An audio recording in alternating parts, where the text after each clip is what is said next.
Selamat datang di Adem GPT Podcast Filsafat. Melanjutkan episode sebelumnya yang membahas paragraf keempat dari meditasio kedua buku Meditation oleh René Descartes. Pada paragraf kelima ini Descartes mengekspresikan atau menunjukkan refleksi yang mendalam tentang identitas dirinya ya. Dia membedakan antara tubuh dan pikiran dan memberikan definisi yang jelas tentang sifat tubuh. Pendekatan ini menunjukkan metode filosofis Descartes dalam mencari kepastian dan pemahaman yang jelas tentang diri dan dunia. Berikut kutipan paragraf kelima yang ditulis oleh René Descartes. Jadi apa yang dulu saya anggap sebagai diri saya? Seorang manusia, tentu saja. Tetapi apa itu manusia? Haruskah saya mengatakan hewan yang rasional? Tidak, karena kemudian saya harus bertanya apa itu hewan dan apa itu rasional. Dan dengan demikian dari satu pertanyaan saya akan terjerumus ke dalam banyak pertanyaan yang lebih sulit. Dan saya tidak memiliki cukup waktu luang untuk menghabiskannya dalam kerumitan semacam itu. Sebaliknya, saya akan lebih memperhatikan apa yang dulu datang dengan sendirinya. Dalam pikiran saya, setiap kali saya mempertimbangkan apa saya itu. Yaitu, pertama-tama terlintas dalam pikiran bahwa saya memiliki wajah, lengan, tangan, dan seluruh mesin anggota tubuh ini. Seperti yang terlihat pada mayat, dan yang saya sebut dengan istilah tubuh selanjutnya, bahwa saya makan, berjalan, merasakan, dan berpikir. Dan saya menghubungkan tindakan-tindakan ini dengan jiwa, tetapi apa itu jiwa? Saya tidak memperhatikannya, atau saya membayangkannya sebagai sesuatu yang kecil, seperti angin atau api atau ether, yang dimasukkan ke dalam bagian-bagian kasar pada diri saya. Tentang tubuh saya tidak meragukannya sama sekali. Tetapi saya menganggap bahwa saya mengetahui dengan jelas sifatnya, yang jika saya mencoba untuk menggambarkannya sebagaimana yang saya bayangkan dalam pikiran saya akan menjelaskannya seperti ini.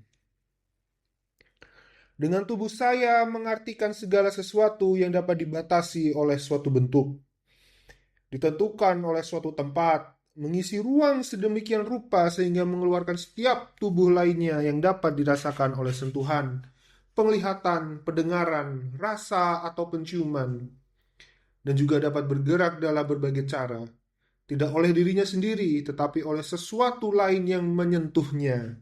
Karena saya menilai bahwa memiliki kekuatan untuk bergerak sendiri, merasakan, atau berpikir, sama sekali tidak termasuk dalam sifat tubuh. Sebaliknya, saya lebih heran menemukan kemampuan-kemampuan seperti itu pada beberapa tubuh yang lain. Masih tetap cantik ya di Descartes ini dalam mengekspresikan meditasinya ini atau refleksinya. Apa yang dialami Descartes ini adalah menelaah kembali tentang apa yang dulu dia anggap sebagai dirinya ya, yaitu seorang manusia. Tapi dia juga sempat berpikir tentang hewan rasional, namun dia juga menolaknya ya, karena akan membawa pada pertanyaan yang lebih kompleks lagi. Apa itu hewan? Nah, ini lebih strukturnya menjadi lebih kompleks itu memang apa dikarenakan hewan dan manusia itu memiliki perbedaan ya secara konsep sosial. Itu sudah dikenal sejak zaman Descartes bahkan sebelumnya.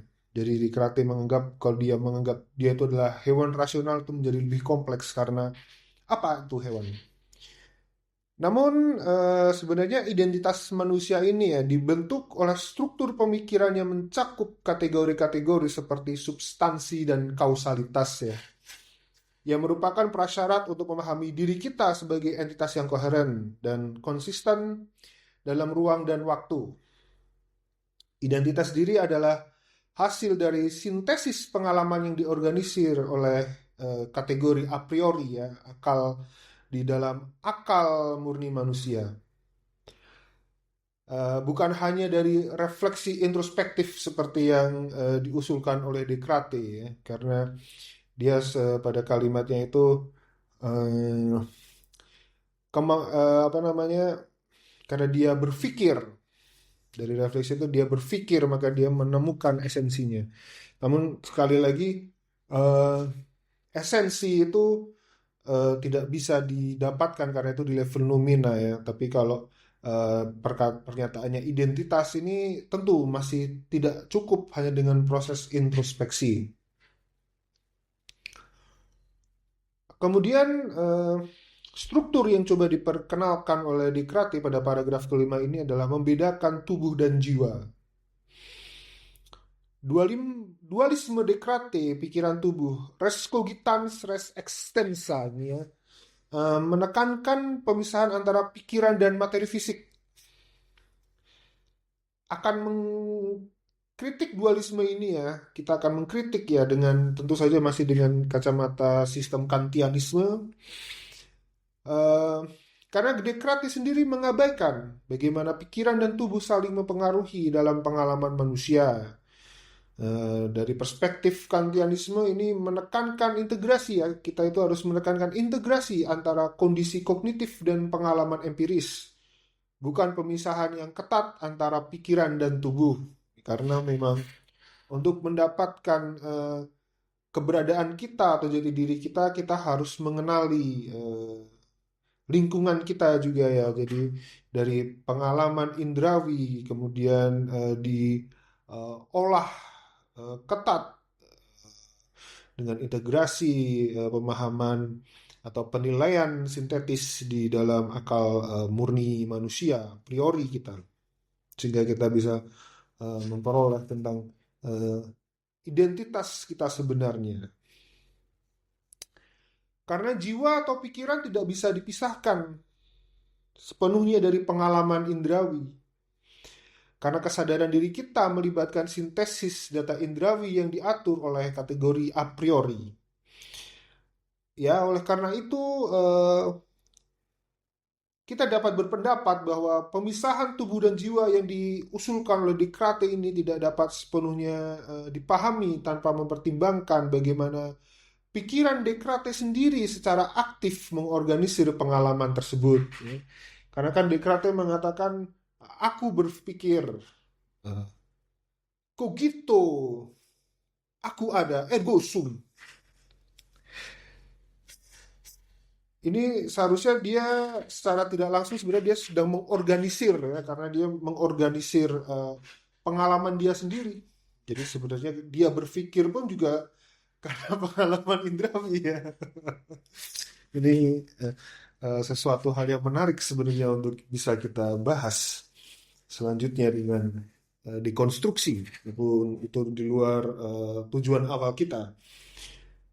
Sedangkan menurut Aristoteles, ya, sekarang kita mencoba untuk membandingkan, ya, karena dari kemarin episode-episode sebelumnya selalu dengan kan yang secara waktu itu sudah uh, apa namanya, setelah Descartes. Namun bagaimana dengan filosofi yang sudah lama, ya, seharusnya Descartes juga membaca karya Aristoteles yang berjudul Metafisik. Karena apa yang dipelajari atau apa yang sedang diungkapkan oleh Descartes ini adalah gejala-gejala metafisikal. Nah, dalam bukunya sendiri ini Aristoteles menyebutkan, ya, bahwa substansi dan esensi di mana Aristoteles mendefinisikan manusia sebagai hewan rasional, ya, memang benar. Descartes ini juga sebenarnya membaca karya Aristoteles sendiri, bahwa Aristoteles menyebutkan di buku Metafisik itu adalah sebagai manusia sebagai hewan rasional dan menekankan bahwa substansi terdiri dari materi dan bentuk, ya. Namun Aristoteles lebih menekankan pada kesatuan tubuh dan jiwa sebagai satu substansi yang tidak terpisahkan, berbeda dengan dualisme Descartes. Karena saya eh, cukup mesmerizing ya dengan konsep kesatuan tubuh dan jiwa ini koheren dengan ilmu kedokteran modern. Kemudian eh, Descartes juga mengingat-ingat kembali ya di paragraf 5 ini apa yang secara alami datang dalam pikirannya tentang dirinya seperti memiliki wajah, tangan, lengan, dan seluruh tubuh serta melakukan aktivitas seperti makan, berjalan, merasakan, dan berpikir. Dia menghubungkan aktivitas tersebut dengan jiwanya, dengan akalnya, atau dengan kogitonya, meskipun tidak memiliki gambaran jelas tentang apa itu jiwa. Memang Descartes ini kalau dibilang zaman sekarang itu king galau. Identity krisisnya itu mendalam sampai dia berfilsafat. Kita bisa mengkritik bahwa refleksi awal yang digunakan oleh Descartes mengabaikan peran penting dari kategori a priori dalam membentuk pemahaman kita tentang tubuh dan jiwa ya.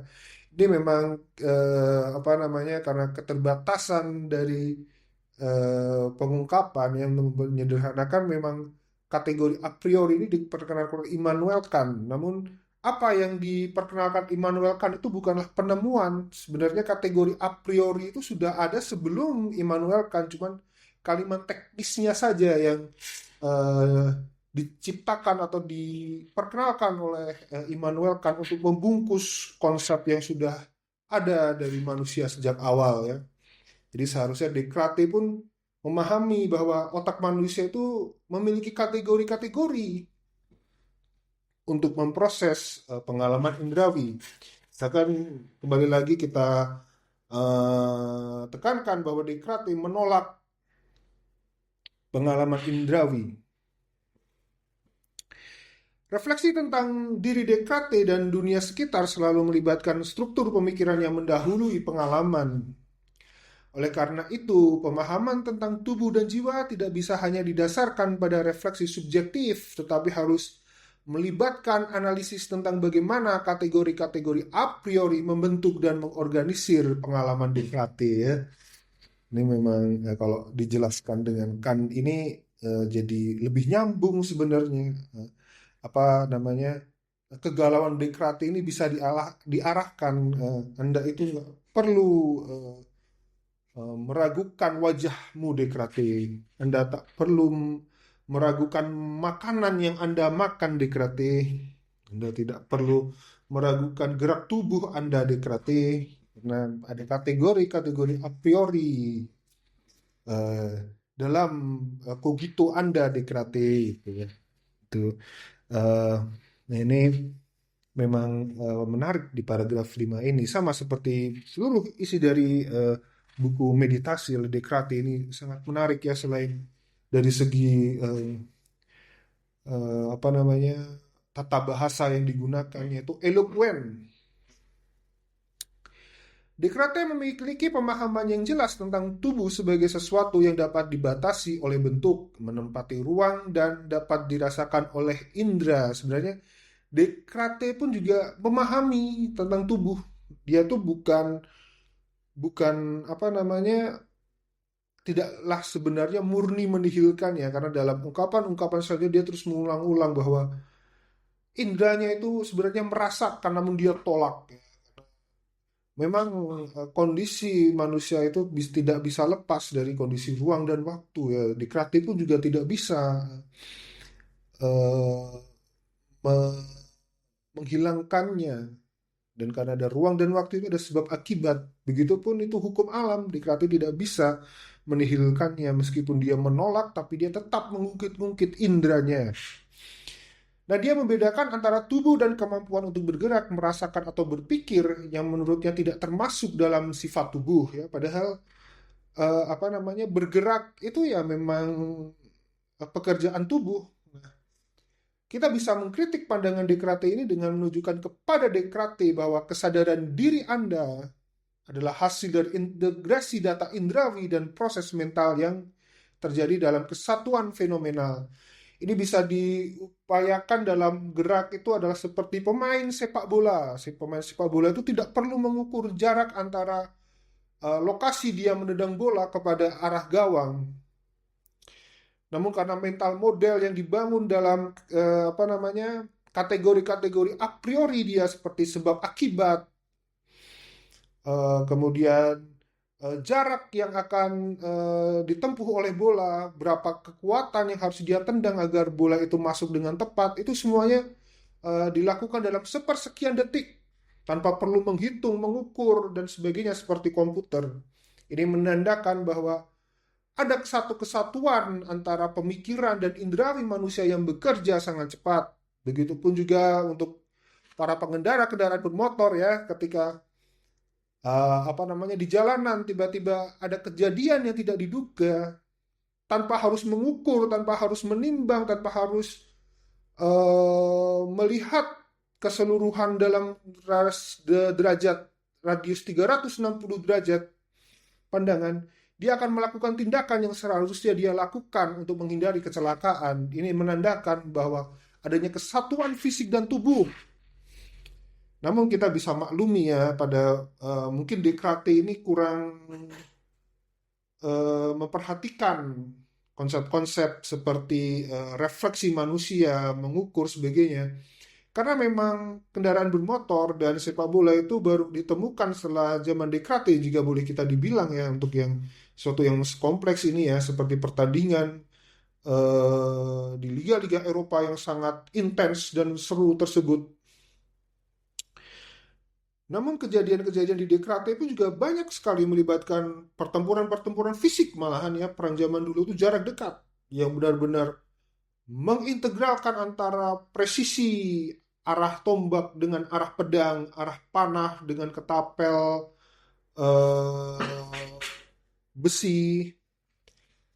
Apa sih namanya ketapel besi itu, saya lupa ya, untuk pengepungan itu. Ya pokoknya itulah, itu juga apa namanya trebuchet gitu ya.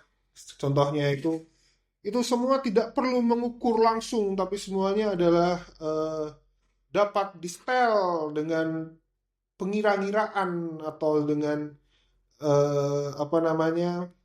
rasio a priori manusia ya, tanpa harus melihat garis lurus secara langsung. Kalau kita ibaratkan itu seperti 2 tambah 2 sama dengan 4, itu tidak perlu melihat benda dua, ada dua jadi 4 menghitung, tidak perlu seperti itu, tapi langsung gitu.